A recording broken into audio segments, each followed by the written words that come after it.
Well, hello everybody. It's the Friday Linger video. It's a thought to kind of ponder for the weekend. Obviously, this weekend is a special weekend. Today's Good Friday. Today's the day we commemorate. I don't know if the word celebrate. We celebrate on Easter. We commemorate Good Friday. In some ways, we celebrate what happened on Friday, as ugly as it is.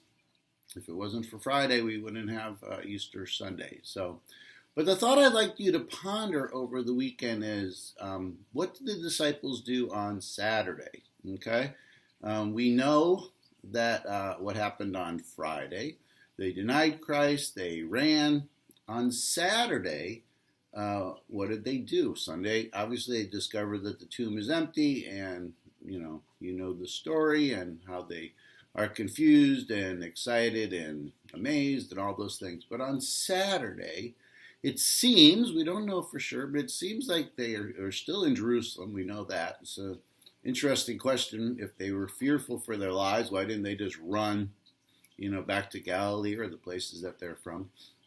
But they're still in Jerusalem. And we know later on Sunday, it seems intimated that they're behind locked doors. They're behind closed doors. They're kind of scared, but they're still there. And so, what were the disciples thinking on that Saturday? Did they remember what Jesus said about the fact that he would rise from the dead? And if so, why are they surprised when he did it? The Pharisees, the religious leaders, they seem to remember Jesus' prediction, and that's why they had guards. On Saturday, we know that the Pharisees approach Pilate and want to have guards posted because they were aware of what Jesus said. Now, they called him a deceiver, and the whole thing was a hoax, and that's what they thought. So they wanted the guards there just to suppress the hoax that they thought the disciples would steal his body. Anyways, but what were the disciples thinking on Saturday? And how do we live in Saturday? We talked about that last Easter. We kind of live in Saturday. The crucifixion has come, and now we're waiting for the culmination of it in some respects. Yes, when you embrace the cross of Christ, when you ask him to forgive you of your sins, you are forgiven, so you experience Easter. But as a creation, we're kind of in this in-between time. We call it between the now and the not yet. We experience now kingdom living, but we also don't experience it in its full force. So again, I guess the thought to ponder, like I said it before, is just what were the disciples thinking on Saturday? Were they fearful? And how fearful are we?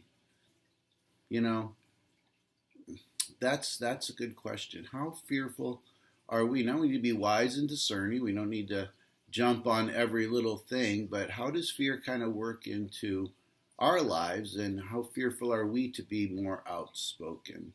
And I don't know if we're fearful of our lives like the disciples were, but I think there's an element of fear in us to be more vocal about our faith, more so. There's a cost to be paid in our current climate. Anyways, that's just a thought. What were the disciples thinking? I don't have a great answer for you, but what were the disciples thinking on that Saturday between Good Friday and Easter? And maybe you'll have some insight in how you react in this time that we're in. All right, thanks so much. Take care. Oh, we're having a Good Friday, 6 o'clock to 9 o'clock. Stop by the building anytime you like. We got some reflective stations kind of set up. You can just kind of go at your own pace. No Saturday night service, but Sunday we're all together at 9. All right, take care. God bless. Bye.